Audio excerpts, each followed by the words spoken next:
Before I start the show, I'd like to give a shout out to my new patrons, Maudie and Kat. They are my new stone dogs, new being relative in Maudie's case, as he started supporting me over the summer during my hiatus when I wasn't dropping episodes in which to shout him out in. And in any case, thanks very much to both of you. I really appreciate your support.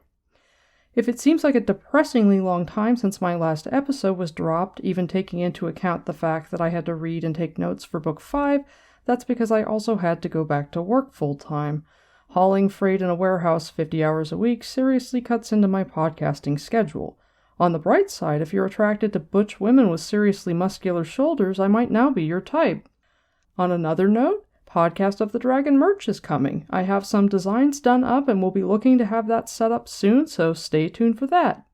And lastly, with my time being severely limited, I am no longer going to be doing the episode accompanying minisodes on Patreon. Instead, those at the Night Spear level and above will now have access to my rough drafts. So if you want to get an idea of what the episode might sound like in an incredibly unpolished state while I'm still talking out my ideas, and have access to it as much as 2 to 3 weeks before the final draft, please consider becoming a patron.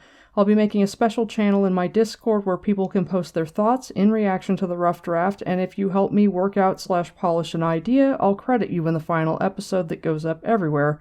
And with that, let's talk about the fires of heaven.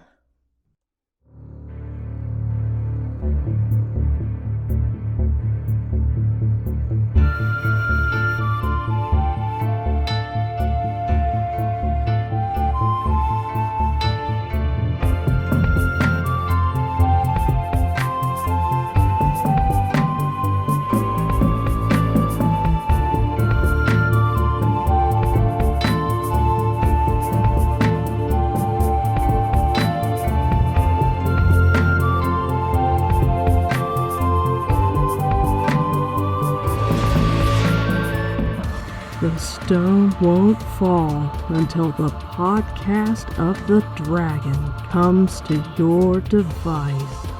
Hey everybody, my name is Morgan. I have some free real estate at the beginning of my podcast intro. Welcome to the 37th episode of Podcast of the Dragon. It is great to be back and talking to you about the fires of heaven. When does an atypical, topical, mostly non-linear podcast begin its analysis at the beginning? When the start is so perfect, it begs for acknowledgement. Actually, now that I think about it, I've started most of these books at the beginning. I've just never been quite this excited about it.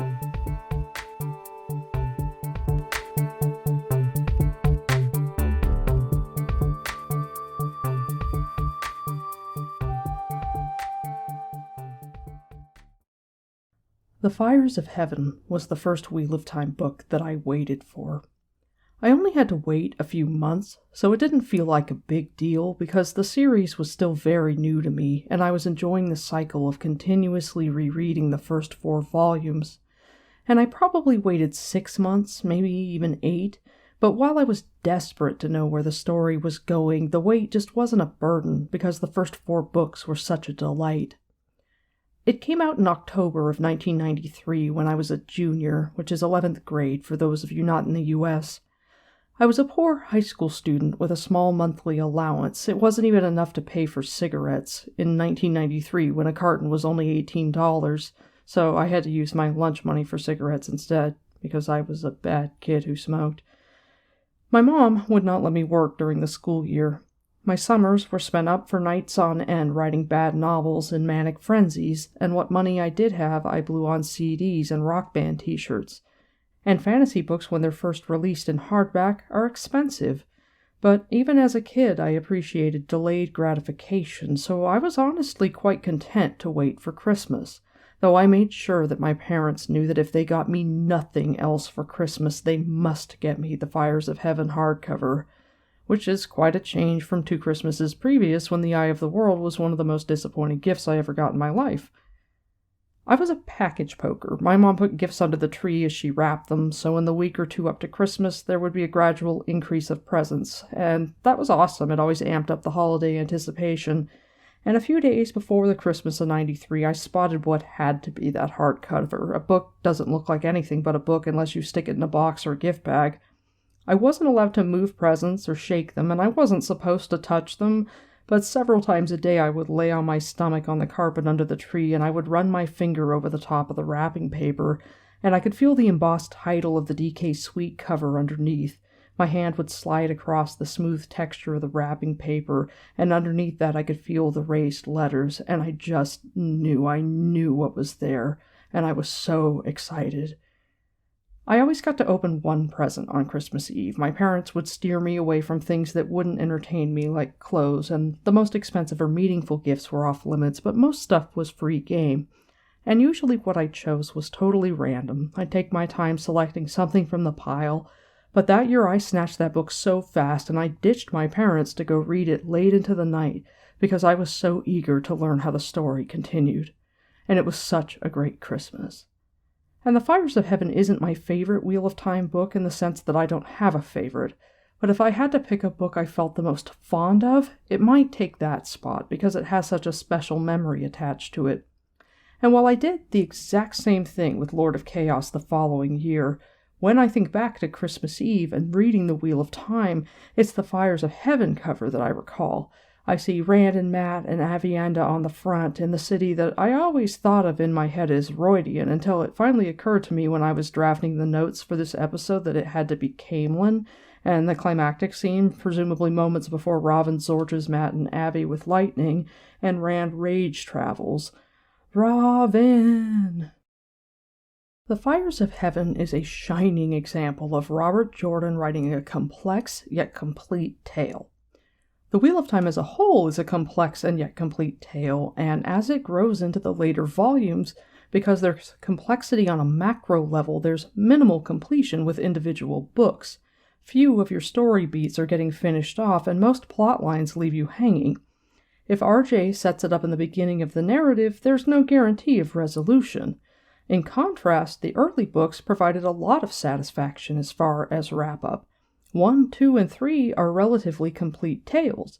They're also simple tales. They have that very basic story structure of the chase and the artifact. Book 4 is a more complicated tale, but still relatively basic as far as having a main plot and then the 3 subplots that RJ sets up in his prologue, or in the case of that book, Chapter 1, and then has run kind of parallel to it. In Book 5, each subplot weighs on the others. They touch and intersect. Individual stories advance, but they are not their own entities like in Book 4. Rather than marching along together, the plots dance with each other. Each one of them needs the other in some manner, whether great or small. Yet despite its intricacies, The Fires of Heaven doesn't make you wait. For the most part, what it sets up, it pays off, at least in some manner. It plants the seeds and then reaps what it sows. As an individual work, it might be the best written book of the Wheel of Time. When it comes to the Wheel of Time and RJ's writing craft, the series is a story of stages, and The Shadow Rising, as I talked about in my discussion of its prologue and story structure, episode 27, is a bridge between the first trilogy and later books where he gets a chance to let the story breathe. And if The Shadow Rising is the bridge, The Fires of Heaven is the first tentative step on the other side. Tentative because he couldn't allow his prologue to just be what it was, which was 23,125 words long. He had to, because he wasn't comfortable with that, put 14,000 of those words into Chapter 1, even though the structure of Chapter 1 makes it most certainly part of the prologue, and he links the two thematically by their titles, The First Sparks Fall and Fanning the Sparks. By Lord Chaos, he says fuck it. He didn't want a 23,000-word prologue in The Fires of Heaven and felt compelled to spill it over into Chapter 1. Fuck it. Lord of Chaos's prologue is 30,000 words. In fact, a most impressive fuck it, as that's the longest prologue until Crossroads of Twilight, which is 32,700 words, which Knife of Dreams leaves in the dust with 36,650 words. RJ decided to just surrender to the prologue's inevitable purpose in Book 6, which is to set up the story and not worry about it being too long. Or maybe I'm wrong, and the reason that he splits Book 5's prologue into a prologue in Chapter 1 is because just like the last book, Chapter 1 starts with Min, and he felt like she was too important to just put in a prologue. But if that's the case, by Lord of Chaos, Robert Jordan says, fuck it. The second and third prologue point of views in Lord of Chaos are Nynaeve and Elaine, because what RJ is giving us through their eyes is setup. They are helping lay the stage. And that is what makes something a Jordan prologue going forward. It's not who is giving you the story, it's what part of it are they giving you. What is happening through their eyes telling you? Is it an exploration of a main theme or beat, or is it the foundation of those themes and beats? The other thing that makes a Jordan prologue is a dedication to novel point of views, where he develops a supporting cast of minorly significant to relatively insignificant characters that don't make sense to explore in the main book. He can't build their narrative the same as he would for Rand or Matt or Egwene, so instead he just spends time with them in the prologue, and then will touch base with them during the narrative / show us how what's going on with them is influencing or affecting the main story beats. And as we get further into the series and the story expands, sometimes, depending on the character, we won't get updated until the next prologue. And it is such an effective way to enrich his world and give us a vast array of supporting characters who do important work without bogging down the narrative to the point where it's not even viable. Chapter 1 of Book 5 is exactly the same as the prologue in structure and purpose, so for my analysis, Chapter 1 is simply Prologue Part 2. RJ is giving us POVs that lay out the board for this marvelous tale that is the Fires of Heaven, and the point of views that he picks to lay out the story are pretty interesting. The book starts after a very doom and gloom fire apocalypse we're totally fucked prophecy in Elida's head. She's one of those characters where she's quite important, but not main story beat important, particularly not yet. It's useful to start with her, but there's no need to invest a ton of time, particularly because the really significant stuff that's going to go on with her characterization comes later. But we have to check in with her and get an idea of what she's up to because her actions affect far more significant characters. Beyond that, what is happening in the White Tower on a micro level as far as the tension in the Ajas and what Alviarin will begin doing, inciting the terrible fractures that turn the tower into armed camps, isn't serious yet. We see the genesis of it in this scene, but as of now, only the capital T tower shit that's happening is truly significant, which is the split between the Ajas and the coup. It is a great way to kick off the narrative to have things start in the tower, because the Aes Sedai can quickly update us with information. They are intelligent, knowledgeable, and connected people living in the center of the world. The world turns around Tar Valon. We're brought into the middle of a scene where we're shown tension and character building. We're introduced to some tertiary characters that will have stories later on. We're shown the relationship dynamic between Elaida and Alviarin, all in the midst of a conversation that isn't contrived. And in this conversation, we're told everything that we need to pay attention to because it's going to play out over the course of the book. It's a really brilliant way to start the story. Along with all of the external things relayed to us through Elida's observations in this scene, RJ is also giving us a sit-rep into Elida's mental state and her capacity for leadership, so we can get an idea of how much fuckery will abound going forward due to her shitty administration. We start in her office, where she is having a meeting with her advisory council. This is a group of sisters that it is never specifically stated the Aja heads assigned to her after the coup to watch and guide her.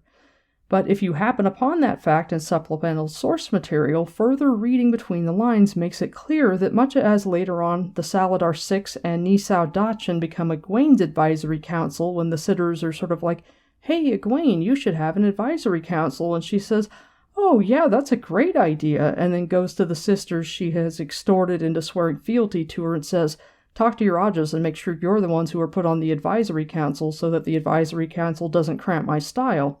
This is much the same thing, even down to how uninterested each Amyrlin is in being advised.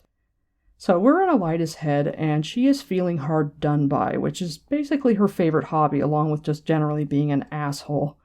And it says, she barely listened to the women arrayed on stools before her.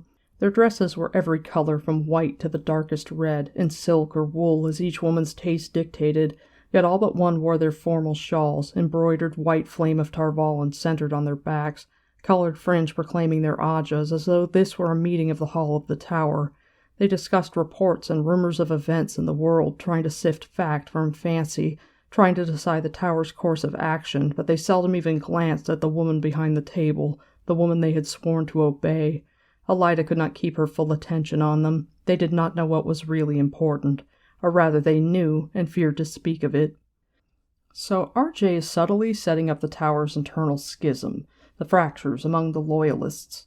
Pre-coup, wearing one's shawl was fairly uncommon. It's a thing reserved for formal occasions. But all of the ajas, except for the reds and the blues, split, and sisters leaving the tower reflects poorly on ajas to the hardcorest of loyalists, which are, of course, the reds. So the reds are looking sideways at the other ajas and wearing their colors to be like, yeah, we're reds, look at us being loyal and showing our allegiance to our Amerlin and to the tower in general, because reds could make an argument that they are the truest of the Aes Sedai who put tower above all. Not a very convincing one in my opinion, but they could make an argument. The other sisters in the tower can't let that subtle slight stand, and so they wear their shawls to say, no, we too are loyal. Greens and grays and the rest of us can be just as loyal. You cannot look down on our ajas for the sins of some of us who split the tower and left and are shameful rebels. So non-reds wearing their shawls is a quiet refusal to be shamed. They are loyalists too. They believe the tower should be whole, and they will not have their ajas maligned by the snooty reds who are acting superior because all of them remained. So the inter-aja hostility has already started, even before Alviarin forces Elida to do things like severely punish certain sisters and give others fine gifts, so that it looks like those sisters threw the other ones under the bus. And honestly, Alviarin builds on Elida's behavior. Elida starts out shitting on sisters for reasons of her own, which RJ explores in this scene, and Alviarin runs with it and takes Elida's reasoned dickishness and turns it into capricious, tyrannical assholery designed to pry open these cracks in the tower. So, in this scene in the prologue in Elida's study, Alviarin is running the meeting and Elida is seething. After Elida thinks to herself that these sisters know what is important and are afraid to speak of it, it continues. There is apparently something happening in Shinar. That was Danelle, slight and often seemingly lost in a dream, the only brown sister present. Green and yellow also had only one sister apiece, and none of the three ajas was pleased about that. So in response to Danelle, who we know is Masana, and I don't know if RJ actually intended for Danelle to be Masana, or if that was Brandon's choice. If she had to be an Aes Sedai in disguise, Danelle was a decent pick, since she's a brown sister who gets a reasonable amount of attention and has no other purpose throughout the story. She is the one who brings the mercenaries disguised as masons in, and specifically smirks at Swan when they invade her study to tell her she's been fired. And she gets the same amount of attention in this opening as some of the other sisters who end up having small personal arcs. So maybe it was RJ's actual intention that she was Masana, and that was part of his notes, and it just seemed random because Brandon didn't write the bridges necessary to make it clear that was what RJ had planned to write. Anyway, upon Danelle mentioning that there's fighting in the Borderlands, Alviarin is like, well, they picked a good time for it because the Blight's really quiet right now, and it says, Teslin's bony fingers shuffled papers on her lap, though she did not look at them. One of 4 red sisters there, more than any other aja. She ran Elida a close second for severity, though no one had ever thought her beautiful. Better perhaps if it did not be so quiet, Teslin said, her Ilianer accent strong.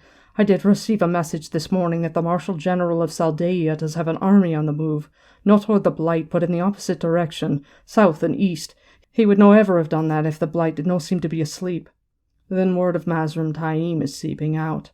Alviarin could have been discussing the weather or the price of carpets instead of a potential disaster.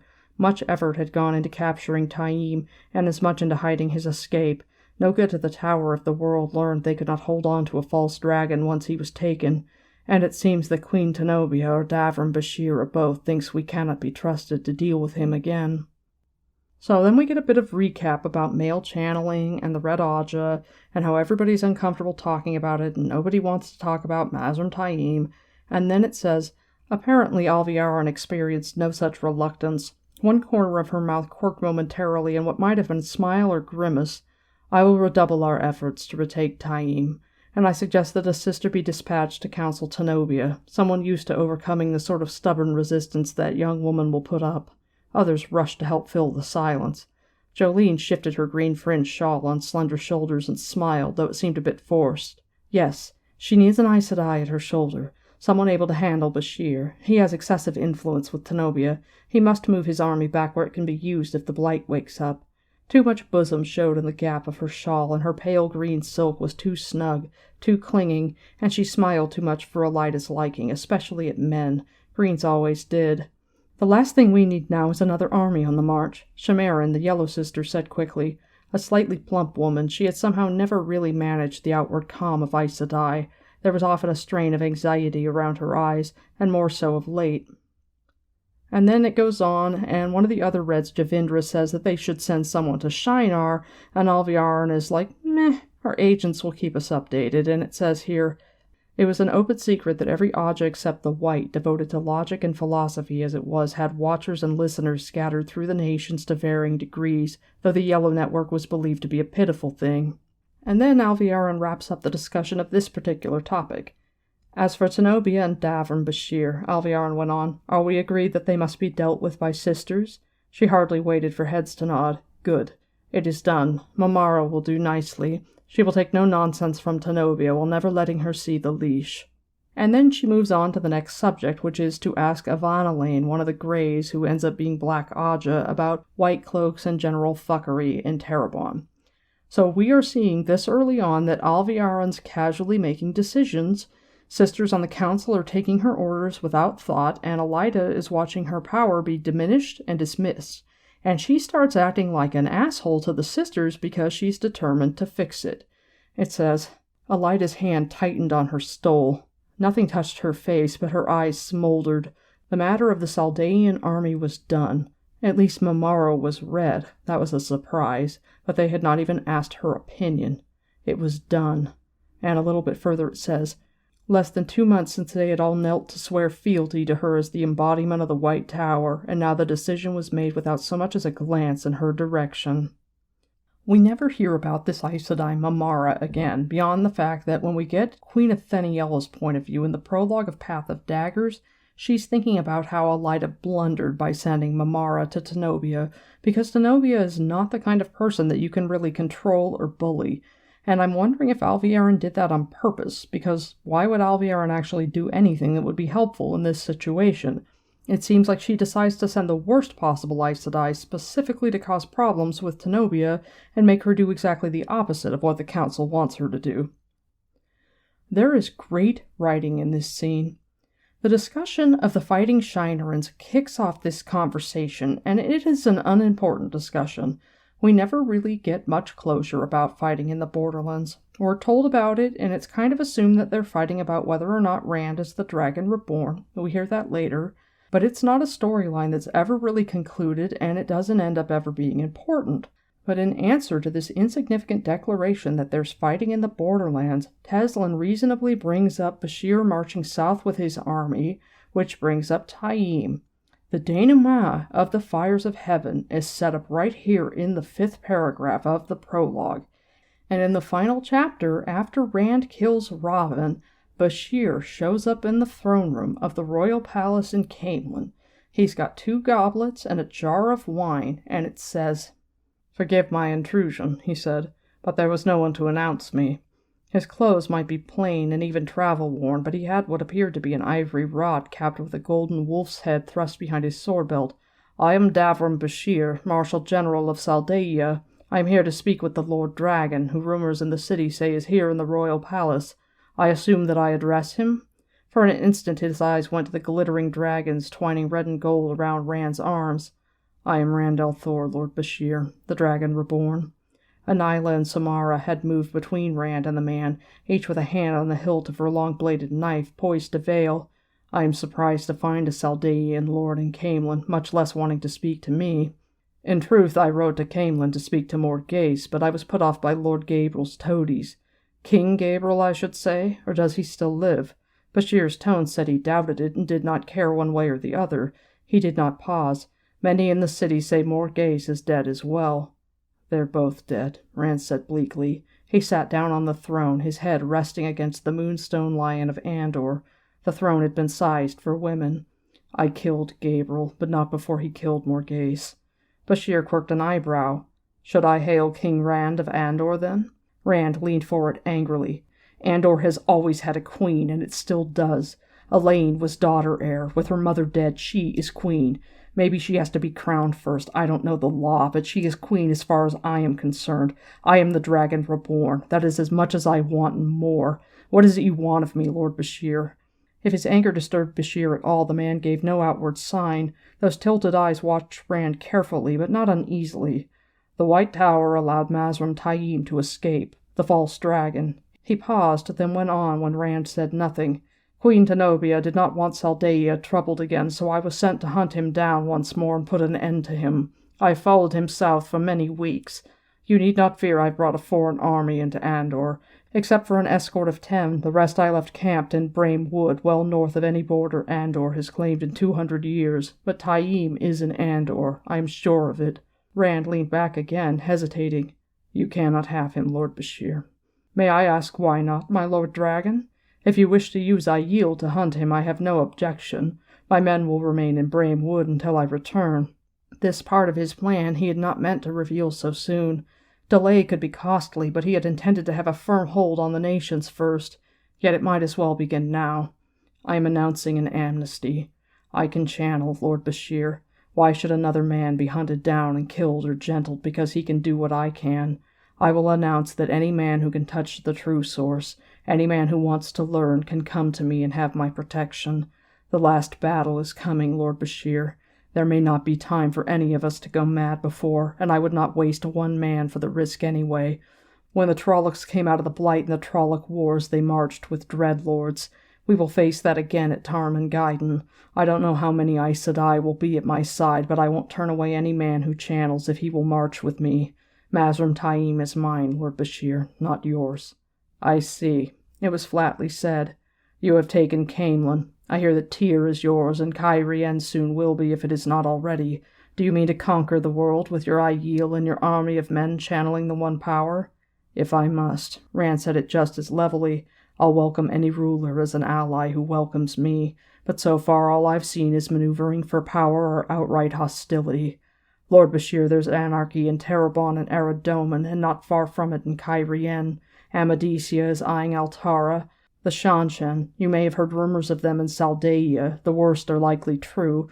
The Shanshan on the other side of the world eyeing us all. Men fighting their own petty battles with Tarmon Gai'don on the horizon.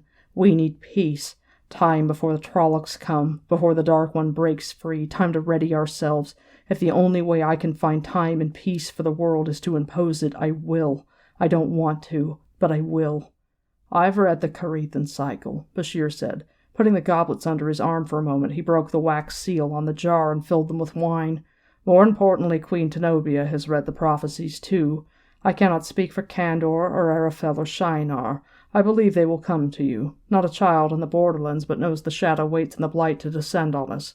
But I cannot speak for them. Anila eyed the goblet he handed her suspiciously, but she climbed the stairs to hand it to Rand. In truth, Bashir continued, I cannot even speak for Saldaea. Tenobia rules. I am only her general. But I think once I send a fast rider to her with a message, the return will be that Saldaea marches with the Dragon Reborn. In the meanwhile, I offer you my services and those of 9,000 Saldaean horse. So, right at the beginning, in the first few paragraphs of this book, Robert Jordan sets up the end. Throughout the story, Elida's study is returned to in Tel Riyadh.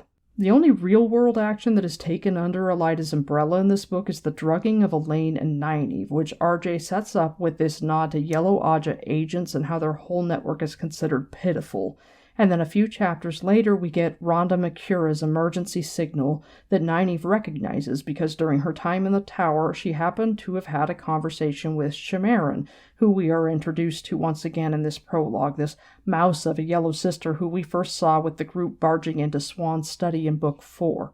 In the process of getting drugged with Forkroot and almost kidnapped, Elaine and Nynaeve learn that the Amerlin has an APB out on Elaine, and they hear the message that sisters are welcome to return to the tower. All is forgiven. And they're like, what the fuck? So they go looking for clues in Tel Riyadh, and they learn that Elida is Amerlin and that the tower is broken. And from then on, they use Elida's study to get information. They rifle through her box of papers in the world of dreams. And that is RJ's device to update us and keep us aware of plot points that he's showing us here that will be relevant later. Later on in this book, as they're reading through her papers, we hear that Elida is getting more and more frantic regarding the whereabouts of Davram Bashir and Mazrim Taim, and Nynaeve's thinking it would be really nice if we knew who these people were, because we can't know why she's so frantic about this Bashir guy if we don't know who the hell he is. But the reader knows, and we definitely benefit from the information we're getting in this hub that is Elida's study. Elida is mentally shit-talking these women for being afraid to engage with the idea of Rand. They're all afraid to discuss what's important. They're all avoiding it. And RJ very skillfully talks around it in much the same way that the women in Elida's study are talking around it. It says, 2 paintings hung where seated she could see them merely by lifting her head. The others avoided looking at them. Among all the Aes Sedai who came to Elida's study, only Alviarin ever so much as glanced at them. "Is there any news of Elaine?" Andaya asked diffidently. A thin, bird-like little woman, outwardly timid despite Aes Sedai features, the second Grey looked an unlikely mediator, but was in fact one of the best. There were still faint traces of Terabon in her voice. "Or Galad? If Morghese discovers that we have lost her stepson, she may begin to ask more questions concerning the whereabouts of her daughter, yes? And if she learns we have lost the daughter heir, and/or may become as close to us as Amadicia—" A few women shook their heads. There was no news, and Javindra said, "A Red Sister is in place in the royal palace, newly raised so she can easily pass for other than Aes Sedai. She is well trained, though, quite strong and a good observer. Morghese is absorbed in putting forward her claim to the Kyrian throne." Several women shifted on their stools, and as if realizing she had stepped close to dangerous ground, Javindra hurried on, "And her new lover, Lord Gabriel, seems to be keeping her occupied otherwise." Her thin mouth narrowed even further. "She is completely besotted with the man." "He keeps her concentrated on Cairhien," Alviarin said. "The situation there is nearly as bad as in Terabon and Aradoman, with every house contending for the Sun Throne and famine everywhere. Morghese will re-establish order, but it will take time for her to have the throne secure. Until that is done, she will have little energy left to worry about other matters, even the daughter heir, and I set a clerk the task of sending occasional letters. The woman does a good imitation of Elaine's hand. Morghese will keep until we can secure proper control of her again." So here RJ sets up the Morghese and Raven plotline, and the importance of the conflict in Cairhien, which will be our main fighting ground. And since the extra prize of this main fighting ground is Caemlyn and a dead Raven, and that won't happen without Morghese and her being quote-unquote dead, we need to be mindful of her importance. So Alviarin tries to wrap up the meeting, and Elida goes off. It says, "Have I given you leave to go, daughters?" Those were the first words Elida had spoken since telling them to be seated. They looked at her in surprise. Surprise! Some moved back toward the stools, but not with any haste, and not a word of apology. She had let this go on much too long. "Since you are standing, you will remain so until I am done." A moment of confusion caught those half-seated, and she continued as they straightened again uncertainly. "I have heard no mention of the search for that woman and her companions." No need to name that woman, Elida's predecessor. They knew who she meant, and Elida found it harder every day even to think the former Amerlin's name. All of her current problems, all, could be laid at that woman's feet. "It is difficult," Alviarin said evenly, "since we have bolstered the rumors that she was executed." The woman had ice for blood. Elida met her eyes firmly until she added a belated mother. But it, too, was placid, even casual. Elida swung her gaze to the others, made her voice steel. "Jolene, you have charge of that search and of the investigation of her escape. In both cases I hear of nothing but difficulties. Perhaps a daily penance will help you increase your diligence, daughter. Write out what you think suitable and submit it to me. Should I find it less than suitable, I will triple it." Jolene's ever-present smile faded in satisfactory fashion. She opened her mouth, then closed it again under Elida's steady stare. Finally she curtsied deeply. "As you command, mother." The words were tight, the meekness forced, but it would do, for now. "And what of trying to bring back those who fled?" If anything, Elida's tone was harder. The return of the Aes Sedai who had run away when that woman was deposed meant the return of blues to the tower. She was not sure she could ever trust any blue, but then she was not sure she could ever bring herself to trust any who had fled instead of hailing her ascension, yet the tower must be whole again. Javindra was overseeing that task. Again, there are difficulties. Her features remained as severe as ever, but she licked her lips quickly at the storm that swept silently across Elida's face. Mother. Elida shook her head. I will not hear of difficulties, daughter. Tomorrow you will place before me a list of everything you have done, including all measures taken to see the world does not learn of any dissension in the tower. That was deadly important. There was a new Amerlin, but the world must see the tower as united and strong as ever. If you do not have enough time for the work I give you, perhaps you should give up your place as sitter for the Red in the hall. I must consider it. That will not be necessary, Mother, the hard-faced woman said hurriedly. You will have the report you require tomorrow. I am sure many will start returning soon. Elida was not so certain, however much she wanted it. The tower must be strong, it must. But her point was made. Troubled thoughtfulness marked every eye but Alviaran's. If Elida was ready to come down on one of her own former Aja, and even harder on a Green who had been with her from the first day, perhaps they had made a mistake in treating her as a ceremonial effigy. Perhaps they had put her on the Amerlin seat, but now she was the Amerlin. A few more examples in the coming days should drive it home. If necessary, she would have every woman here doing penance till they begged mercy. There are Terran soldiers in Cairhien, as well as Andoran, she went on, ignoring averted eyes. Terran soldiers sent by the man who took the Stone of Tyr. And then she forces them to look at this picture that she has. She has the triptych of Bonwyn to remind her of the price of failure, but then she has the canvas painting of Rand finding Baalzamon in the sky over Falma, and their absolute unwillingness to look at it. For a long time I was sort of like, Jesus, Jordan, you have all of these women who are so afraid of men who can channel and so put off by men channeling that it's like they can't even bear to look at it, and it just seems a bit much. But I don't know. They can't curate their news feeds, and so maybe their anxiety is believable because they're talking about the literal end of the world, and I get not wanting to think about terrible fucking shit. And not having the option to not click on an article or whatever sucks, because people can choose to not doom scroll, and Elida is more or less forcing these women to, and it's shitty because they're Aes Sedai, and she's telling them cowards are of no use to the tower, which is a fair criticism. If you can pass your Aes Sedai test, you should be able to deal with this. But I don't know that it's necessarily unbelievable to not want to think about shit like this. How many of us don't want to think about really depressing and terrifying things, and we just scroll past and don't click on the article? And Shamaran can't deal with it, because she's not cut out to be Aes Sedai, and later on, when Elida demotes Shamaran, I'll delve into her character more, because there's backstory on her in the Wheel of Time Companion that makes her whole situation much more interesting. But Shamaran can't handle it. She's crying and wringing her hands, and Elida thinks that something will have to be done about her. And it says, Rand al'Thor, a man who can channel. The words left Elida's mouth like a whip. They made her own stomach knot up till she feared she might vomit. Somehow she kept her face smooth and pressed on, pushing the words out, stones from a sling. A man fated to go mad and wreak horror with a power before he dies. But more than that, Aradomin and Terabon and everything between is a ruin of rebellion because of him. If the war and famine in Cairhien cannot be tied to him of a certainty, he surely precipitates a greater war there between Tyr and Andor when the tower needs peace, and Ghealdan some mad shiner and preaches of him to crowds too great for Alliandra's army to contain, the greatest danger the tower has ever faced, the greatest threat the world has ever faced, and you cannot make yourself speak of him? You cannot gaze at his image?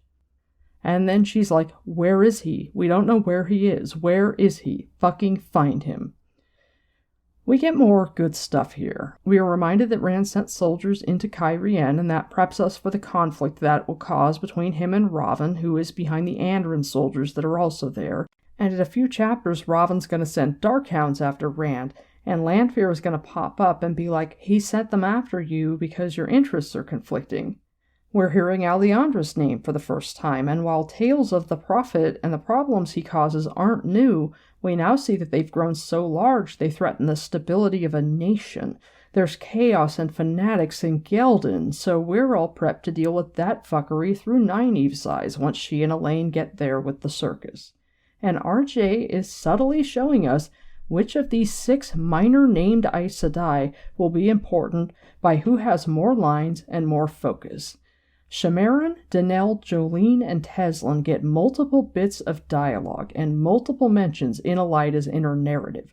RJ wants us to note them because they all have stories. Shamaran will go on to be broken down to accepted.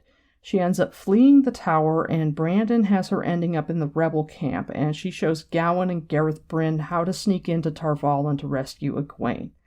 Danelle ends up being Missana, which I'm assuming was RJ's intention. He obviously planned something for her, or he wouldn't have paid so much attention to her. Teslin and Jolene are both unshared and sent to Ebu Dar. Teslin becomes Damani when it falls to the Shan-Chen. Jolene avoids that with the help of her warders, and Mat helps them and Edicina escape. Javindra keeps her seat and goes on to be one of the sisters sent by Sutama Wrath, the exiled former sitter who Elida recalls along with Toveen Ghazal, and who the Reds elect to head their Aja when news of Galena Casban's death comes from Dumai's Wells. To bondmen at the Black Tower, Javindra goes with Pavara and Tarna Fear, and there's a great scene in Book 11 where Pavara and Javindra are having a conversation with Sutama Wrath, and Javindra seems to be unhappy about the whole thing, and she is, because she doesn't want a warder, and particularly not a male channeler, but she's like, Elida will never allow it, and Sutama says Elida doesn't know about it and isn't going to know about it because it's Aja business, and she better never fucking find out about it, do you understand me? And Javindra replies, yes, highest, and there's an expression on her face that Pavara describes in her inner narrative that shows Javindra is actually quite happy to be doing stuff behind Elida's back because fuck her.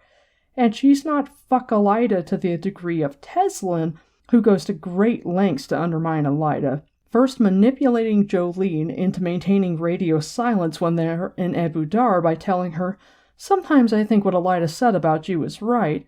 Oh, you want to know what she said? She said you're still a child, some people never grow up.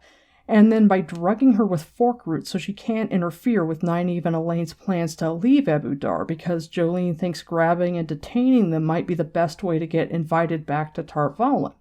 Javindra isn't near that level of petty or bitter, but she is absolutely happy to keep secrets from Elida and doesn't give a shit that she won't like the fact that the Red Aja is sending sisters to the Black Tower and bonding warders, even though Elida would have had a stroke about it.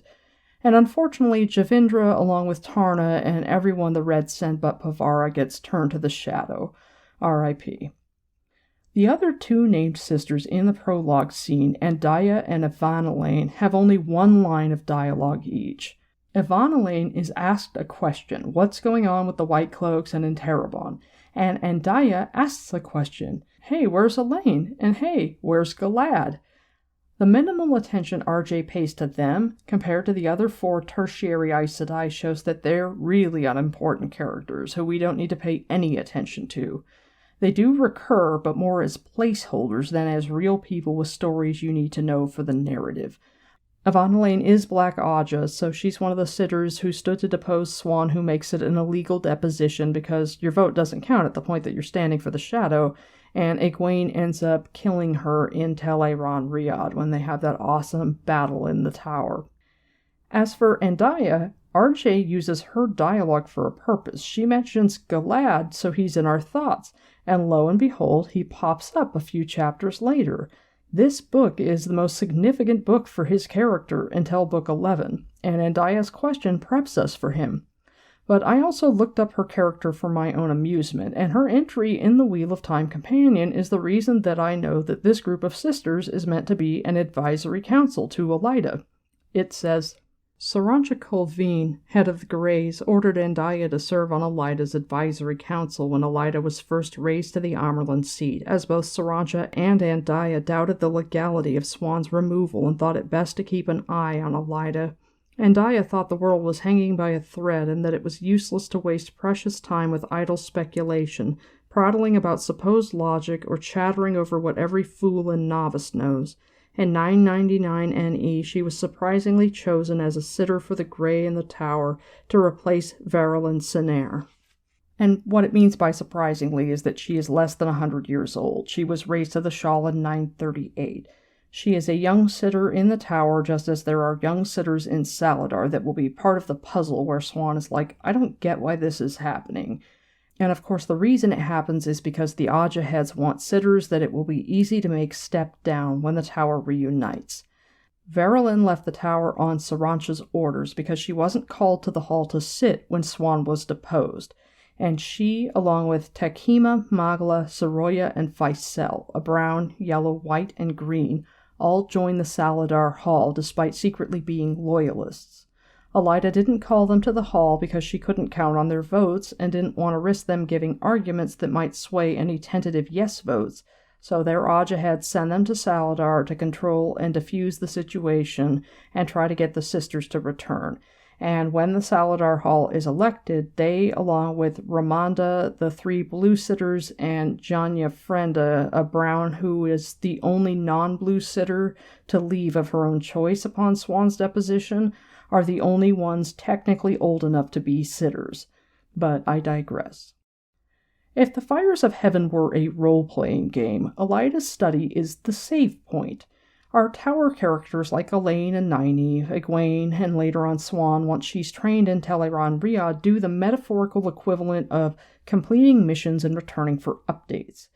I always pick Dragon Age as the game that I reference because it's my other major nerd thing, and also because it borrowed liberally from the Wheel of Time. And Dragon Age, particularly in Dragon Age 2, you have a home that you can go to and swap out your party and store equipment, and there are often message updates where you learn bits of intelligence and things for your codex and stuff like that.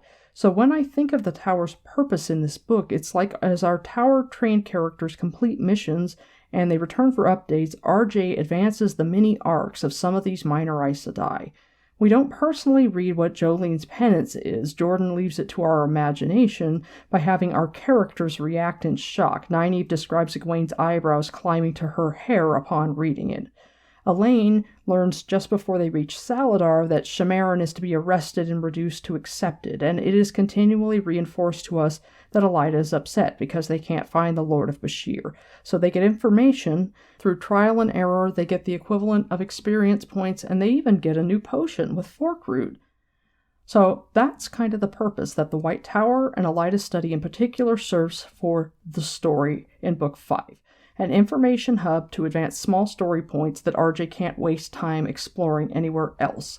It's a great way to utilize it while bringing our characters up to date about all of the fuckery going on and informing them about the coup and Saladar. Elida's POV ends. She tells the sisters to fuck off and spends the rest of it in a staring match with Alviarin before Padden Fane gets sent in, and we switch to his perspective. And when it comes to Padden Fane, I'm not going to do much with it as far as my analysis because I don't think he's very important, at least not for this book.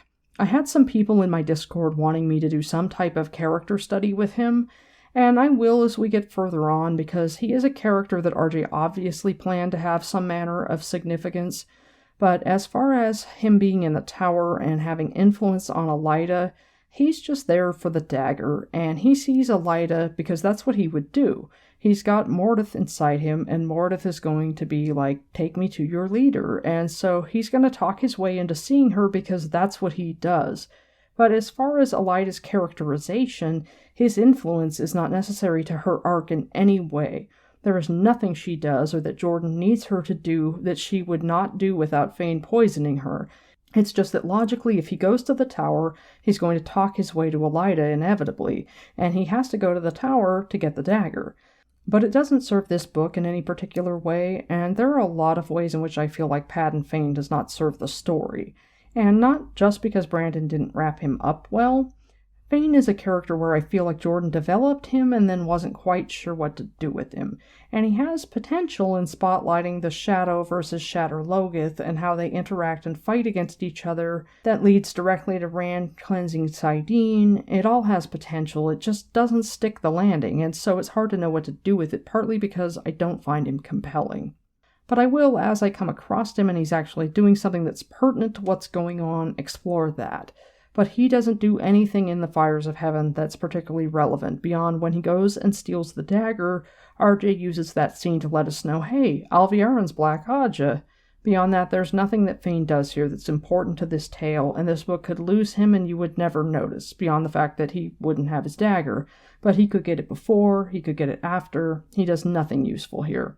And I think that RJ put him in the prologue because he had to do something with him. He wanted him to have the dagger, and he needed to move him somewhere because he had him last in the Two Rivers and ended it with him and his internal narrative thinking, I need to go to Tarval and there's stuff I need there. So Jordan was like, I'll put him in the prologue because there's nowhere else good to put him, and I'll revisit him somewhere in the text. He'll get his dagger and then he'll go somewhere else. But, I got to do something with him. And so that is why he's in the prologue. That leads us to Raven's point of view. His is the last POV of Prologue Part 1, and it's set up in Elida's with the questions that Andaya asks. Any news of Elaine or Galad? We don't want Morghese mad at us. Where Javindra replies, oh, she's wrapped up with Gabriel. He's keeping her focused on Kyrien. And a first-time reader doesn't yet know for certain that Gabriel is Raven. They can definitely infer it. Book 3 is a study of a new powerful person that no one has ever heard of being in charge of a country, and look, it's a Forsaken. But you're never specifically told until Lanfear tells Rand in Chapter 6 of this book.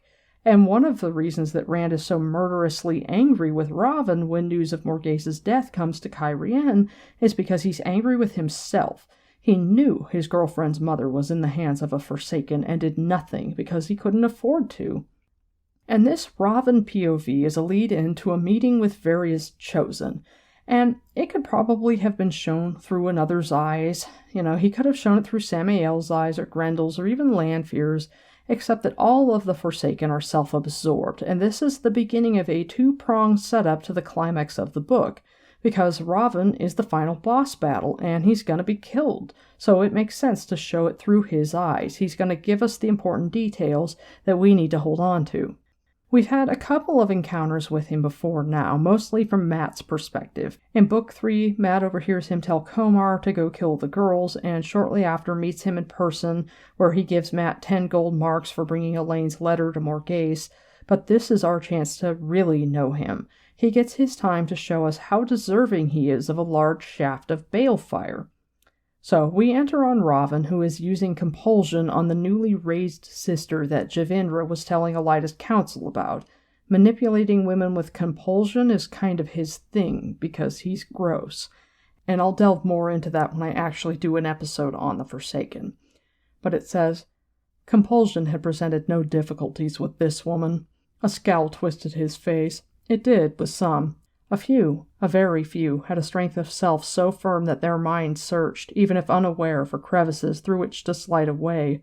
It was his bad luck that he still had some small need for one such. She could be handled, but she kept trying to find escape without knowing she was trapped. Eventually that one would no longer be needed, of course. He would have to decide whether to send her on her way or be rid of her more permanently. Dangers lay either way. Nothing that could threaten him, of course, but he was a careful man, meticulous. Small dangers had a way of growing if ignored, and he always chose his risks with a measure of prudence. To kill her or keep her?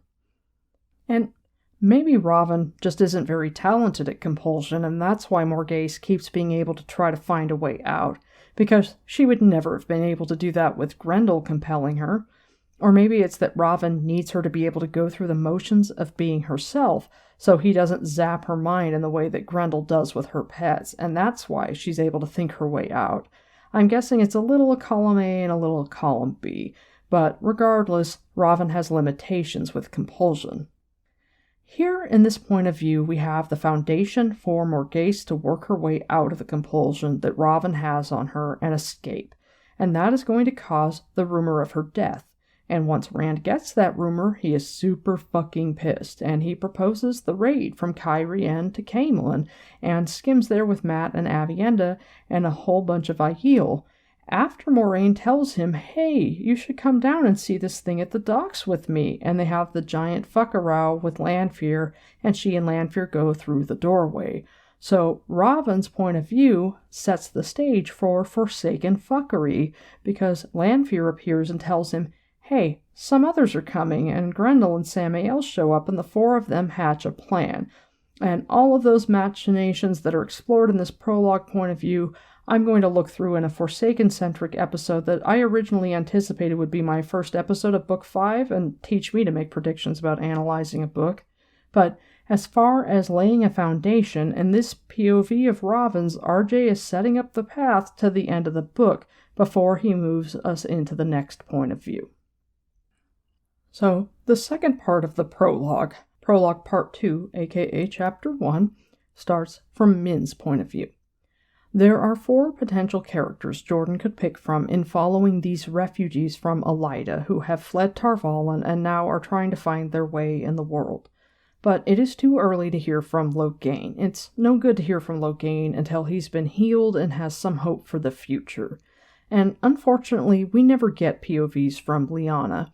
So realistically, Siuan or Min are the only 2 to pick from, and when it comes to setting the tone, Min is the better choice. Min is a character prone to frustration, and one who complains about where fate has landed her, and that's what we want here. We want someone who feels overwhelmed and will mostly admit to it, who will acknowledge deep down a sense of helplessness and lack of power in a situation. And while we've already had some mention of the heat, Robin notes his servant sweating, now we're getting the thoughts of someone suffering from it. We're not hearing in this book that the heat is unnatural, at least not until towards the end where people are starting to think, damn, this heat does not seem right, it really should be cooling off. We're getting into autumn.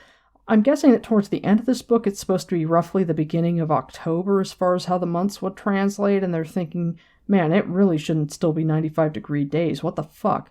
But they're not scared about it yet. They're not telling themselves this is actually real fucking bad. But it says here, twisting to lean back against the wall, she wiped sweat from her brow, though it only sprang out again. The inside of the shed was stifling, but her 2 companions did not appear to notice. Siuan lay stretched out on her back in a dark woolen riding dress, much like Min's, staring at the shed roof, idly tapping her chin with a straw. Coppery-skinned Lyanna, willowy and as tall as most men, sat cross-legged in her pale shift, working on her dress with needle and thread. They had been allowed to keep their saddlebags after they were searched for swords or axes or anything else that might help them escape. "What's the penalty for burning down a barn in Andor?" Min asked. "If we are lucky," Siuan replied without moving, "a strapping in the village square. Not so lucky and it will be a flogging." "Light!" Min breathed. "How can you call that luck?" Siuan rolled onto her side and propped herself up on an elbow. She was a sturdy woman, short of beautiful, though beyond handsome, and looked no more than a few years older than Min, but those sharp blue eyes had a commanding presence that did not belong on a young woman awaiting trial in a backcountry shed. Sometimes Siuan was as bad as Loghain about forgetting herself, maybe worse. "When a strapping is done," she said in a brook-no-nonsense, do-not-be-foolish tone, "it is done and we can be on our way. It wastes less of our time than any other penalty I can think of, considerably less than hanging, say, though I don't think it will come to that from what I remember of Andoran law." Wheezing laughter shook Min for a moment. It was that or cry. "Time? The way we are going, we've nothing but time. I swear we have been through every village between here and Tar Valon and found nothing. Not a glimmer, not a whisper. I don't think there is any gathering, and we are on foot now. From what I overheard, Loghain took the horses with him. Afoot and locked in a shed awaiting the light knows what." "Watch names," Siuan whispered sharply, shooting a meaning glance at the rough door with the guard on the other side. "A flapping tongue can put you in the net instead of the fish." Min grimaced, partly because she was growing tired of Siuan's Terran fisherman's sayings, and partly because the other woman was right. So far they had outrun awkward news. Deadly was a better word than awkward, but some news had a way of leaping 100 miles in a day. Siuan had been traveling as Mara, Lyanna as Amena, and Loghain had taken the name Dallin after Siuan convinced him Gwar was a fool's choice. Min still did not think anyone would recognize her own name, but Siuan insisted on calling her Serenla. Even Loghain did not know their true names. The real trouble was that Siuan was not going to give up. Weeks of utter failure, and now this, yet any mention of heading off for Tyr, which was sensible, set off a tempest that quailed even Loghain. The longer they had searched without finding what Siuan sought, the more temper she had developed. Not that she couldn't crack rocks with it before. Min was wise enough to keep that particular thought to herself. So this passage highlights danger and gives a sense of slipping. The world has grown to feel very out of control. It didn't take long for it to spin into chaotic fuckery. By the middle of Book 2, things are starting to fall apart, starting in Cairhien and going from there. But now there are people we genuinely care about who are slipping and have no safety. And it's not like Min hasn't been in terrible situations before. Certainly the end of Book 2 and being in Falma with the Shanshan was a terrible situation, but this seems worse for some reason, maybe just because everything else is also so bad. It's not just that she's in a dangerous situation, but the weather's terrible, and she doesn't know where to go. She doesn't have a goal beyond feeling that it would be better just to go to Tyr, which it wouldn't be, because when they got to Tyr, Rand wouldn't be there, and they wouldn't let her into the stone just because she says, "I know Rand al'Thor." They'd be like, "Uh-huh," or possibly even kill her for it, who knows? And that makes Min the best choice for narrator here because she shows us Siuan's journey while lacking her confidence. There is no assurance in this plan. She only half believes Siuan even has a plan. Her POV gives us this wavering faith and total lack of direction, and that makes the notion of Saladar or a tower in exile or anything, even just this gathering, it's like a gathering. So even though you get this word gathering, it's so vague. My first read-through, I didn't even know what she was looking for. I was like, why is she wandering around? Min mentions a gathering, but I didn't even pick it up because it's all so ambiguous. Min's lack of faith in Siuan and Siuan's mission, and in the idea that Siuan knows what she's doing, is so palpable that I didn't grasp that Siuan actually had a specific thing that she was looking for. It was overwhelmed by this sense of being lost and directionless, and partly that's because Min half thinks there actually isn't anything, and that is a great way to tell this part of the story, because there is a massive reveal at the end. She has lost all faith, and all of a sudden they're riding through these woods, and then boom, there are hundreds of Aes Sedai in this rural Altaran ghost town. But RJ sets the scene where Min is losing confidence fast in Siuan, and then has it wrecked even further when they get taken to this trial, and Brynn, rather than following the plaintiff farm wife's suggestion to whip them hussies good and ride them to Jornhill on a rail, chooses to be kind and merciful, and so instead of a quick strapping and a hasty departure, Brynn's like, "Swear an oath of service and I'll pay your fine, and you can live in my manor and actually have a good job and food and a roof over your head, and once we're square, you can stay if you want." Brynn is a good dude and has the means to help poor refugees and the desire to, particularly young women who were stuck with a sketchy dude for protection, reduced to sleeping in these assholes' barn. And so because he wants to be nice, he puts them in a situation where Siuan's sort of like, okay, I'm going to pick the strongest oath that I can swear so he won't watch me so I can GTFO ASAP. And so that's what she does, and Lyanna follows suit, and Min does as well, utterly horrified. And then as they're being driven to Brynn's manor by his man Joni, just before Loghain rescues them, Min unloads on Siuan. "When you decide to give up, you don't do it small. You just surrender like a lamb at slaughter. Why did you choose that oath? Why?" "Because," Siuan replied, "it was the one oath I could be sure would keep him from setting people to watch us night and day, manor house or not." Lying half stretched out on the rough planks of the cart, she made it sound the most obvious thing in the world, and Lyanna appeared to agree with her. "You mean to break it?" Min said after a moment. It came out as a shocked whisper, but even so she glanced worriedly at the canvas curtains that hid Joni. She did not think he could have heard. "I mean to do what I must," Siuan said firmly, but just as softly. "In 2 or 3 days, when I can be sure they really aren't watching us especially, we will leave. I fear we must take horses, since ours are gone. Brynn must have good stables. I will regret that." And Lyanna just sat there like a cat with cream on her whiskers. She must have realized from the first that was why she had not hesitated in swearing. "You will regret stealing horses?" Min said hoarsely. "Ha ha. You plan to break an oath anyone but a dark friend would keep, and you regret stealing horses? I can't believe either of you. I don't know either of you." "Do you really mean to stay and scrub pots?" Lyanna asked, her voice just as low as theirs, "when Rand is out there with your heart in his pocket?"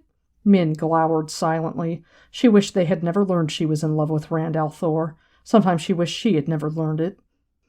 And so Min gets called out there because the fact of the matter is that, no, she absolutely has no intention of staying to scrub pots. She's going to go to Rand no matter what. So she's tortured about it, but she's going to do whatever it takes. And so she's angry at them, but it's kind of like, it is what it is. Jordan does a lot with this scene in Core Springs, but I think the most understated and important thing that gets done with this point of view overall is character development for Lyanna, who's been a pretty two-dimensional character up until now. a great one, likable, but before now she's basically just brisk and efficient, and someone whose intense loyalty to Swan got her fucked over. But RJ takes advantage of Lyanna's new circumstances to let her remake herself.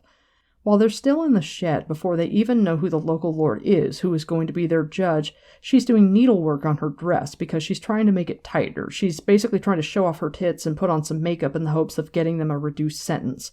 And when Swan is sort of like, what the fuck, she says, I think perhaps I've always felt I was masquerading as someone else, building up a mask until it became second nature. There was serious work to be done, more serious than merchanting, and by the time I realized there was another way I could have gone even so, I had the mask on too firmly to take off. Well, that is done with now, and the mask is coming off. So, she wants to put to use all of the stuff that her merchant mother and aunts taught her before she learned, because she was born with the spark, that she was going to have to go to Tarvalin. And so she says that she considered beginning her flirtation with Loghain, but she thinks that because she's out of practice, he might think she was promising more than she actually meant to offer, and Swan asks, so what if this lord is somebody like Loghain? And RJ shows a bit here where someone is genuinely considering, if it comes to that, trading sex work to pay a fine, which I guess is kind of like sex barter. And while Gareth Bryn would never be comfortable with such a transaction because of the inevitable power imbalance, there's no judgment of Lyanna for considering it, and the exploration of the idea is one where she comes across as empowered rather than helpless, which is kind of cool. I appreciate it. Anyway, they get rescued by Loghain, and so they don't have to bide their time waiting for a chance to escape. He hits Joni with a rock from his sling and has their horses. He's just been waiting to get them because Loghain's got his problems, but he's actually a pretty decent dude in his own way. He's just got mental health issues, and he had a lot of bad shit happen, and he expects something from Swan as far as his vengeance. But I also just don't think he would have ditched them, because to quote my favorite true crime podcast, he's an asshole, but he's not a scumbag. And so they ride off into the sunset, and our next point of view is Gareth Bryn. We learn that Bryn was sent off to Core Springs in Book 3. Matt and Tom go to Camelin to deliver Elaine's letter, and Basil Gill dishes the dirt about Gabriel. Gill tells them that Bryn didn't like Gabriel's methods because he can be a really harsh dude, and when he protested the changes in policy championed by this new advisor, Morghese was like, okay, well, get packing and fuck off. And I don't know if Robin wanted her to execute Gareth Bryn, or if he didn't give a shit one way or another. He does say in his POV that he's kind of a measured man in the choices that he makes, and he doesn't always kill people because it's not necessarily the right thing to do. Or maybe he wanted her to kill him, but Morghese resisted it because she actually loved Gareth Bryn and had a long-established relationship with him, so she just exiled him and was basically like, get the fuck out, your long service is the reason you're keeping your head. And it doesn't matter either way, Morghese packed him off, and now we see where. To this very rural village where he's just kind of wasting away. So we've seen where through Min's eyes, and now we get a chance to see who. We were introduced to Bryn through Rand's perspective, and we've seen how other people think about him and their impressions of him as a general. And now we see him as a person. It says, tucking his leather gauntlets behind his sword belt, Gareth Bryn picked up the curl-brimmed velvet hat from his writing table. The hat was the latest fashion from Camelin. Carolyn had seen to that. He had no care for fashion, but she thought he should dress suitably for his position, and it was the silks and velvets she laid out for him in the morning. As he set the high-crowned hat on his head, he caught sight of his shadowy reflection in one of the study windows. Fitting that it was so wavery and thin. Squint as much as he would, his gray hat and gray silk coat embroidered with silver scrolls down the sleeves and collar looked nothing like the helmet and armor he was used to. That was over and done, and this was something to fill empty hours. That was all. Are you certain you want to do this, Lord Gareth? He turned from the window to where Carolyn stood beside her own writing table, across the room from his. Hers was piled with the estate account books. She had run his estates all the years he had been gone, and without doubt she still made a better job of it than he did. If you had set them to work for Admiral Nem as the law required, she went on, this would be none of your affair at all. But I did not, he told her, and would not if I had it to do again. You know as well as I do, Nem and his male kin would be trying to corner those girls day and night, and Megan and the rest of the women would make their lives the pit of doom. That is, if all 3 girls didn't accidentally fall in a well and drown. Bryn is a straightforward person, so it's not like getting inside his head is surprising. You're getting who you expect in many ways. But the private side of Bryn that only his internal narrative can show us reveals a closed-off and deeply wounded man, someone who is very sensitive to betrayal. And you hear that his estate manager has been trying to find him a woman who will take his mind off his troubles because he's fucking heartbroken. Morghese, out of the blue, told him to fuck off out of her life, and she was so different from who he knew her to be that he's just stunned and bewildered, like a loyal dog that doesn't understand why you kicked him. But because he's not a dog, he's also incredibly angry and bitter. So Carolyn is trying to make his homecoming welcome, and she keeps introducing women who are DTF, hoping to distract him, and he's not really interested. So in giving a sort of tacit approval of Bryn going after the women, Carolyn tells him that she can definitely use them around the house, and he's like, no. They broke oath, they're going to labor in the fields under guard, and she counters that Lyanna at least would be wasted out there. She's so graceful that she'd do really well serving at table, hint, hint, and he's not really interested. It says, why did he find himself thinking of a pair of blue eyes, challenging him as though wishing she had a sword, afraid and refusing to yield to fear? Maratamana's. He had been sure she was one to keep her word, even without oaths. I will bring her back, he muttered to himself. I will know why she broke oath. As you say, my lord, Carolyn said. I thought she might do for your bedchamber maid. Selah is getting a bit old to be running up and down the stairs to fetch for you at night. Bryn blinked at her. What? Oh, the Damani girl. He shook his head at Carolyn's foolishness. But was he being any less foolish? He was the lord here. He should remain here to take care of his people. Yet Carolyn had taken better care than he knew how all the years he was gone. He knew camps and soldiers and campaigns and maybe a bit of how to maneuver in court intrigues. She was right. He should take off his sword and this fool hat and have Carolyn write out their descriptions, and instead he said, keep a close eye on Admiral Nem and his kin. They'll try to cheat you as much as they can. As you say, my lord. The words were perfectly respectful. The tone told him to go teach his grandfather to shear sheep. Chuckling to himself, he went outside. The manor house was really little more than a tremendously overgrown farmhouse. 2 rambling stories of brick and stone under a slate roof, added to again and again by generations of Bryns. House Bryn had owned this land, or it had owned them, since Andor was wrought from the wreckage of Arthur Hawkwing's empire 1,000 years before, and for all of that time it had sent its sons off to fight Andor's wars. He would fight no more wars, but it was too late for House Bryn. There had been too many wars, too many battles. He was the last of the blood. No wife, no son, no daughter. The line ended with him. All things had to end. The wheel of time turned. 20 men waited beside saddled horses on the stone-paved yard in front of the manor house. Men even grayer than he, mostly, if they had hair. Experienced soldiers all, former squadmen, squadron leaders, and bannermen who had served with him at one time or another in his career. Joni Chagrin, who had been senior bannerman of the guards, was right at the front with a bandage around his temples, though Bryn knew for a fact his daughters had set their children to keep him in his bed. He was one of the few who had any family here or anywhere else. Most had chosen to come serve Gareth Bryn again rather than drink away their pensions over reminiscences no one but another old soldier wanted to hear. So, something about Swan touched him. And of all of the romances that R.J. writes in the story, and most of them are just terribly, terribly written, I like theirs best, or one of the best. It's not really any better written than any of the others, but I feel like it's got decent potential. I find, at least on Bryn's end, like the feeling is very genuine. You've got somebody who is wounded and sensitive to betrayal, and something about this woman who was frightened and refusing to yield to fear appealed to him. Because Gareth Bryn doesn't want these soft, sensitive women that Carolyn keeps sending his way, all looking to be nurturing and distract him from his troubles. He wants someone who's going to rip his head off if he pisses her off. He's used to strong women who don't fuck around. He was Morghese's lover for years. He wants someone who's going to cut his face if he steps wrong, and so Swan Sanche is exactly the type of woman that he would go for. And he is attracted to vulnerability, but most especially when coupled with courage. And seeing someone who is incredibly vulnerable be like, fuck with me and find out, that is seriously bonerific for him.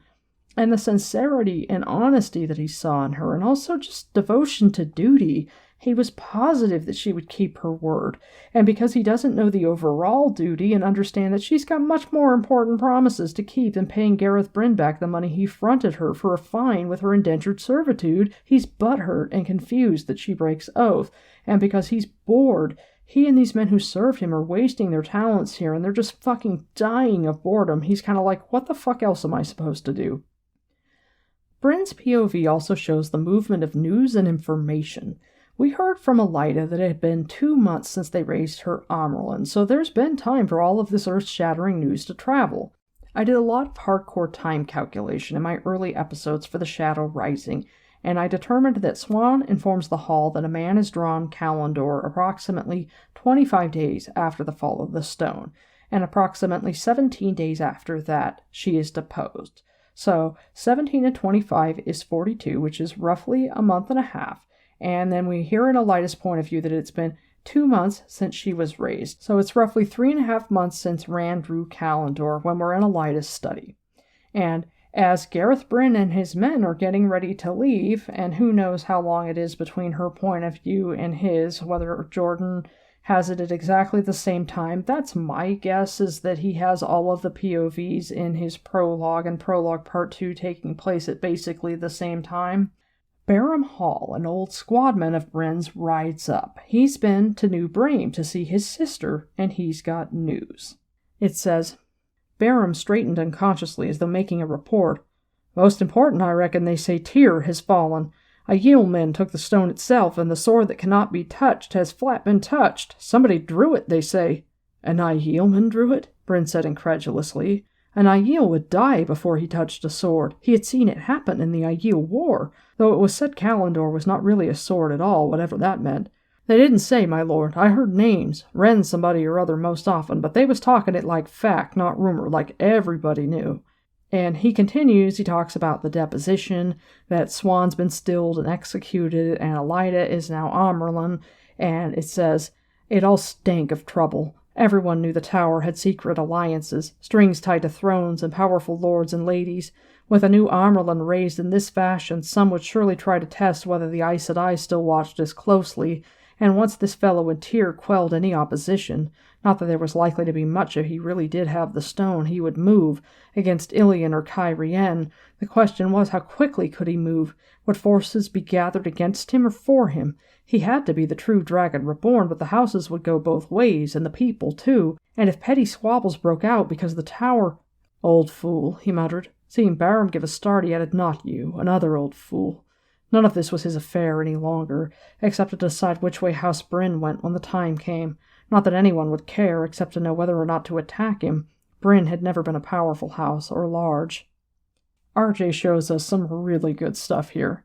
First, while Elida is for the moment getting her wish that word of a split in the Tower has not spread, transfer of power through deposition and stilling does not make the Aes Sedai look strong or scream united front. Bryn immediately goes into game of houses mode and starts thinking like an advisor, and reading between the lines he's thinking, with such an unsmooth way for an Amerlin to shuffle off this mortal coil and another to be raised in her place, the Aes Sedai have to be looking to themselves, and while they're distracted, fuckery will abound. RJ is telling us, hey, this dude is still relevant. He's got a lot to offer. Jordan is painting a lonely guy who has no purpose here, and his talents are going to waste, and he is so fucking bored and dissatisfied that he feels compelled to go on a long and very potentially fruitless journey to know why someone who impressed him with her sincerity lied. And he feels vague just as Min does, which makes this gathering hard to discern and kind of awesome when we get there. But Swan acts as ta'veren for a day. I always wondered how she could know that she saw ta'veren, like how fucking common are they? And maybe it's just that you can be ta'veren for a day. Maybe you do something that affects somebody just enough that you inspire them to do something with their life, or make a bold choice, or something where it just causes a bit of movement in the pattern. And maybe if Swan could see herself in the mirror, or if Nicola, who we meet in this book and who will see ta'veren as well, could see Swan, she would see just a bit of shine to her for the moment that it took for Bryn to be pulled where the pattern needs him, because here Egwene's arc and destiny are being prepped, and all of her support staff are getting pulled in the correct direction so that her 2 biggest advisors will be in place before she is summoned before the hall in Book 6. The point of view then switches to the High Lady Altima, who we knew shortly in Book 4. She is not important. We don't actually need to know her fate after Rand sent her to Cairhien. He's telling the High Lords what to do before he drives the sword into the stone, and because she poisons her husband Tadosian after he killed her lover, the High Lord Carlion, Rand's like, hey, High Lady Altima, you're going to go into Cairhien with these other 7 High Lords, Mylon, Torian, Harren, Saman, Gwayam, Ericon, and Maricon, and oversee the distribution of the grain, and I'm going to take your husband and move him into the High Lady Astanda's apartments, okay? And she faints in the big meeting hall in the Heart of the Stone. So we don't need to know anything that happens to her after, and we never hear from her again after Rand kills Robin, but she is an excellent vessel for information to travel in, and Jordan makes great use of her for that purpose.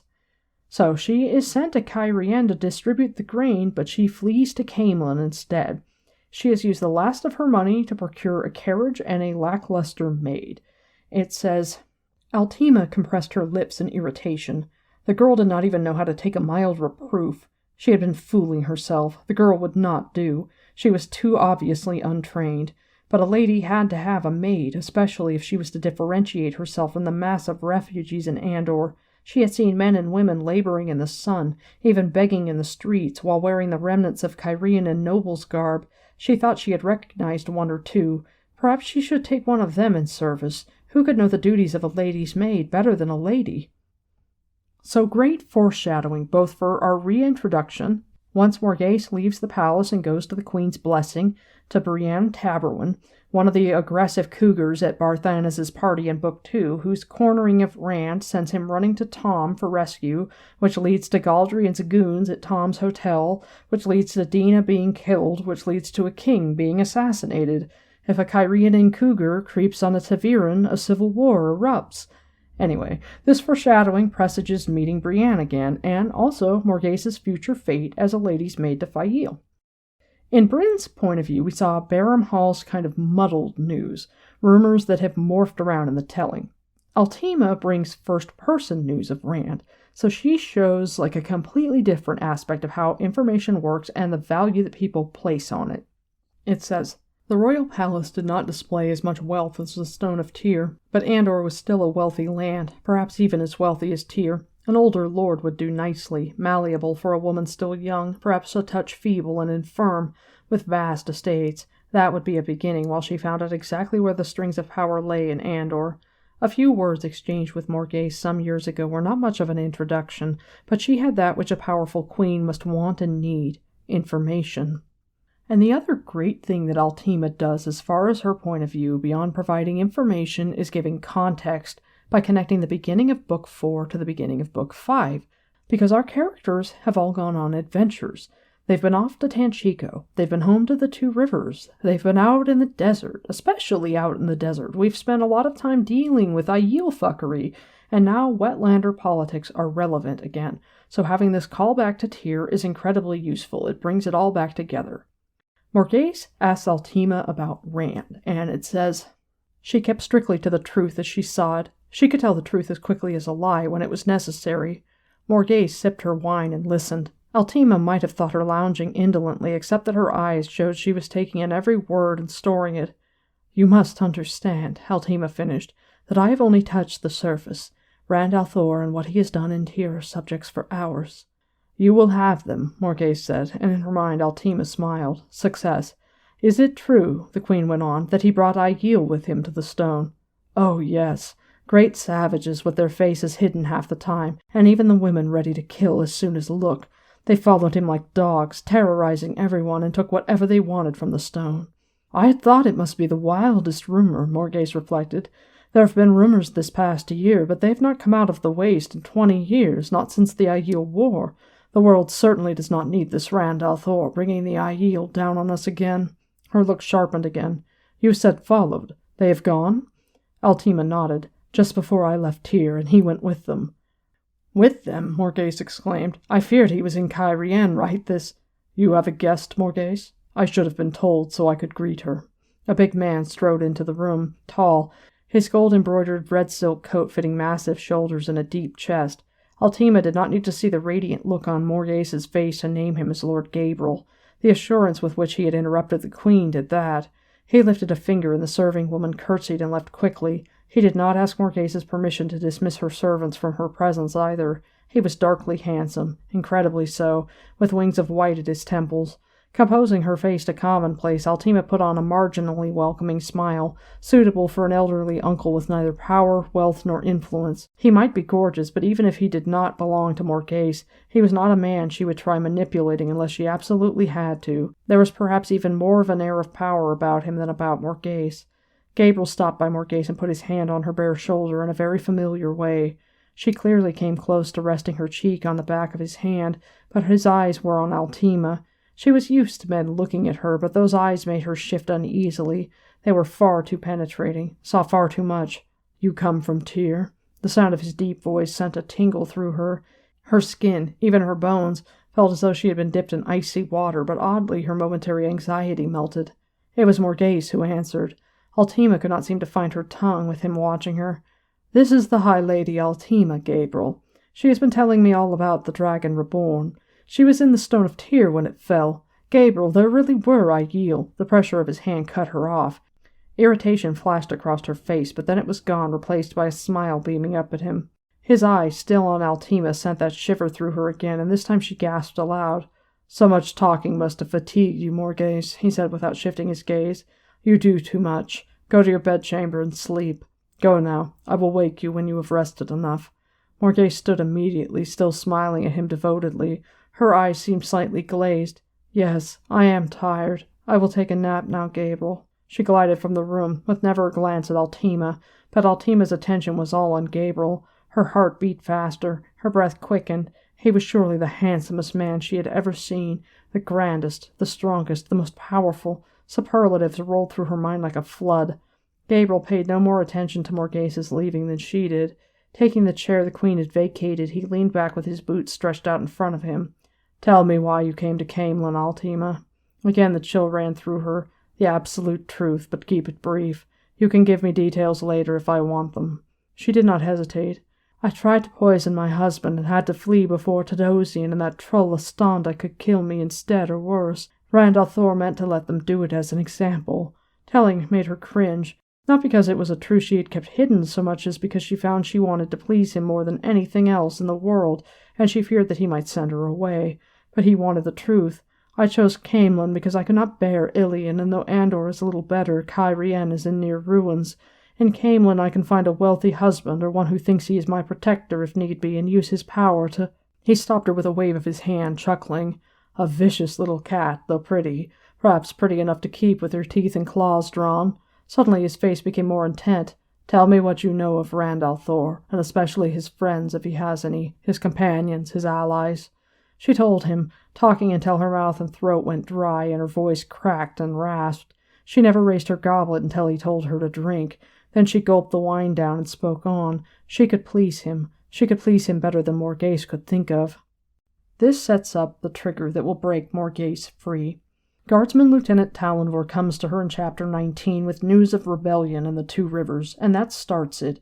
But it's Lenny telling Morghase, when Morghase is like, "You guys had a duty to tell me that Gabriel was fucked. Now it might be too late." Lenny doesn't realize it's about treason and Gabriel's plans to be Andor's first king. She thinks it's just about him being a fucking man-whore and a cheater, and she's like, why is it too late? Just bundle Altima and all of the others out of the palace. And Morghase realizes that not only is he trying to steal her throne, but he's fucking around on her, and that enrages her so much that it allows her to overcome the urge to return to her apartments. She keeps wanting to return to her apartments, but she's so fucking mad that there's Altima and 6 other women that he's fucking, and that everyone knows about it. It keeps short-circuiting the compulsion. This prologue / Chapter 1 ends with a tiny Morghase POV. She leaves Raven and Altima, goes to her apartments, sends her servants away, and climbs into bed, still in her dress, and it says, "Stop being stubborn," she chided herself, then wondered why. She had told Gabriel she was tired, or had he told her? Impossible. She was the Queen of Andor, and no man told her to do anything. Gareth. Now why had she thought of Gareth Bryn? He had certainly never told her to do anything. The Captain General of the Queen's Guards obeyed the Queen, not the other way around. But he had been stubborn, entirely capable of digging in his heels until she came around to his way. Why am I thinking of him? I wish he were here. That was ridiculous. She had sent him away for opposing her. About what no longer seemed quite clear, but that was not important. He had opposed her. She could remember the feelings she had had for him only dimly, as though he had been gone for years. Surely it had not been so long. Stop being stubborn. Her eyes closed, and she fell immediately into sleep, a sleep troubled by restless dreams of running from something she could not see. So what does stop being stubborn mean? I don't know. Maybe she's trying to tell herself to give in to this desire to run away. Or maybe that's her internal voice trying to override her force of will and get her to submit entirely to the compulsion. I'm not certain. But what I do know is that if Morghese does not escape, then news does not come to Kai Rien, which means Rand doesn't go to Camelin in a fury to kill Ravin, and, more significantly, which means Moraine doesn't know to tell Rand, hey, you should come down and see this thing at the docks, which means there's no calamity at the docks where Moraine tackles Lanfear through the doorframe. RJ sets this whole book up in this prologue and prologue part 2/chapter 1, and in doing so he touches on all of the points we need to know for the story going forward. It's artfully done and presages a really well-structured story that will contain massive character growth, significant relationship development, terrible loss, and tons of change. And everything that's going to happen going forth is in some way going to touch back on what is set up here. They all link together in some way and intermix, and so it will be an amazing book to unpack. There's so much to do with it, and I'm excited to go forward because RJ's writing goes to a new level in the Fires of Heaven, and it makes my nerdy heart sing. I hope you've enjoyed this episode of Podcast of the Dragon. I am so glad to be making episodes again. This was fun, and while I hate how much of my life work is eating up, it certainly forces me to make good use of the free time I do have. I was on fucking point with this one. As stated at the beginning of the show, my rough drafts will now be available on Patreon, including this one. If you want, you can see how much it's improved, what I added, and what I cut out. If you'd like to support the show and have access to that or to other fun content, there is a link in the show notes. There are other links to my Discord, to my email, etc., as well as a link to my YouTube, so you can go and subscribe, and to my Twitter handle, which is @PodOfTheDragon. There is also a link to Apple Podcasts. If you could review my show, I'd appreciate it, because it will help other people find me, and so will word of mouth. So if you know anyone who likes The Wheel of Time and might be interested in a different kind of podcast, please tell them about me. My music is by Kevin MacLeod. My name is Morgan. And Gareth Bryn probably wouldn't have been so bored and dissatisfied with his rural life if the stupid White Cloaks hadn't blocked the export of good Two Rivers leaf. God, they suck. Dame Porthall probably doesn't even smoke it. Brandy's fine, but only dark friends smoke Two Rivers tobacco. Fucking assholes.